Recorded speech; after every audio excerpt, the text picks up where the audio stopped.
Bienvenue à une autre émission de Canadian Fighter. J'ai mon co-animateur expert, M. Dufour. Comment ça va aujourd'hui? Ça va super bien, mon ami Patrick. Parlez-nous un petit peu de votre livre. Mon livre va sortir avec Québécois au mois de février, l'histoire du karaté au Québec. Ça raconte toute son implantation, qui sont les pionniers, etc. Comment ça a commencé? Vous êtes comme une encyclopédie, on peut dire. Oui, tout le monde se réfère à moi quand ils veulent savoir de l'information sur les arts martiaux. Moi, j'ai commencé en 1960 en Shotokan avec le feu Harry Anastasiadis qui est décédé. Ensuite, j'ai en 65 en Kyokushin avec Roger Lesault qui a implanté le Kyokushin au Québec. On était trois à ce moment-là. Kyokushinkai, notre grand maître André Gilbert.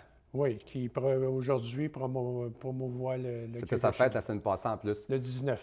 Aujourd'hui, on a des combats de Kyokushinkai, d'Aigeki. Parlez-nous-en un petit peu. Oui, le Daikeki, c'est une compétition internationale. C'est un des plus gros championnats d'envergure. Très beau championnat. Très bien organisé, avec des gens compétents qui ont su monter un programme qui est super professionnel. Oui, les organisateurs, vraiment, moi, on était là sur place. C'était vraiment du haut niveau de karaté Kyokushin. Il y avait plusieurs pays qui étaient là sur place aussi. Oui, exactement. Il y avait au-dessus de 20 pays, il y avait au-dessus de 600 participants. Et on a pu voir des gens de haut calibre, des démonstrations, des combats. Donc aujourd'hui, qu'est-ce qui nous attend? C'est des combats de full contact. Des combats full contact. Haut niveau, là. C'est ça. Le full contact est en deux niveaux. On a le niveau volet qui est avec les équipements de protection. Et on a le niveau plus haut avec des gens sans protection. Donc aujourd'hui, qu'est-ce qui nous attend? C'est les 6 finalistes qui sont rendus en finale du karaté Kyokushinkai du championnat d'Aigeki. Exactement. On s'en va voir ça, M. Dufour? On s'en va voir ça. Avec le premier combat de Gaikeki. La finale homme poids léger, Samuel Bate et Kentaro Shiroma. Oui, deux bons combattants ça fait plusieurs années qu'ils combattent.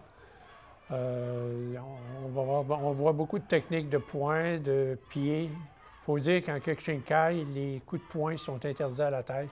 C'est surtout les pieds qu'il faut travailler pour toucher la tête. Ça demande beaucoup d'agilité et puis beaucoup de force parce que pour faire ce genre de combat-là, il faut vraiment avoir de l'endurance. J'ai fait une quinzaine de championnats et puis je vous dis, pour se rendre en finale comme ça et puis rester debout, souvent les combattants ne se rendent pratiquement pas en finale, soit à cause qu'ils sont blessés, là. Effectivement, là, on voit des combats sans protection. Alors, c'est des gens qui sont habitués d'encaisser. C'est des plus hauts niveaux. C'est vraiment des coups secs, là. Oui, exactement. Deux très bons combattants. Écoutez, exactement. Samuel, là... L'arbitre en chef que vous voyez au centre actuellement est au Japon, Hugo Pérez. Un troisième dame ou quatrième dame en karaté Kyokushinkai. Exactement. C'est un très bon instructeur aussi qui forme plusieurs combattants qui participent à ces championnats-là. Donc, on peut dire que ces combats-là, habituellement, ça se termine par des points. Un point, c'est quasiment comme un knock-out. C'est quand on frappe l'autre et puis que l'autre tombe au sol ou qu'il devient knock-out. Exact. C'est pas rare en Kyokushinkai de voir des KO, souvent avec les pieds, des Mawashigiri, des Uramawashi comme ils viennent de faire. Shiro Mawashigiri, très bon. Ça c'est des coups de pied très spectaculaires. La vitesse sur les poids légers est incroyable, là. Vous pouvez voir les coups aux jambes, les coups... En une fraction de seconde, le coup se retrouve aux jambes comme il peut se trouver en haut. Exact. Ça, ces gens-là, c'est de la pratique. C'est de l'entraînement, d'endurance, de frappe. On peut voir Samuel qui a assimilé un bon coup de devant. Un bon coup de Mawashi qui est tombé à l'extérieur. On revient au centre. Une très bonne technique de boxe aussi. Hein. Exact. Puis on voit que les combattants travaillent beaucoup leur souffle, leur respiration, concentration sur les coups. Ça paraît pas, mais faire 3 minutes comme ça, ça demande extrêmement beaucoup d'endurance et puis d'entraînement pour l'avoir fait à plusieurs reprises. Là. Exactement. Puis dans le Kyokushinkai, il faut le dire que presque tous les combats finissent par des combats. Presque tous les cours finissent par des combats.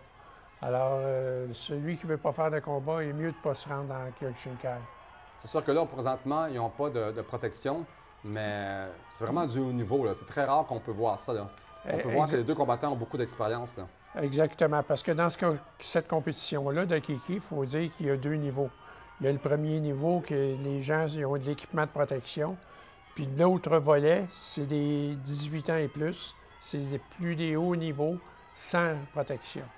Alors, on peut voir le Donc, on contact. peut voir qu'il va y avoir une décision bientôt pour savoir justement c'est qui le vainqueur. Donc, on peut voir qu'il y a un côté rouge avec un bandeau qui est situé en arrière du dos. Et puis, l'autre qui n'a pas de bandeau, c'est le côté blanc. Exactement. Le bandeau, c'est pour différencier lequel des deux. Parfait. Très bon combat. Que nous, on se retrouve après la pause dans quelques instants avec le gagnant.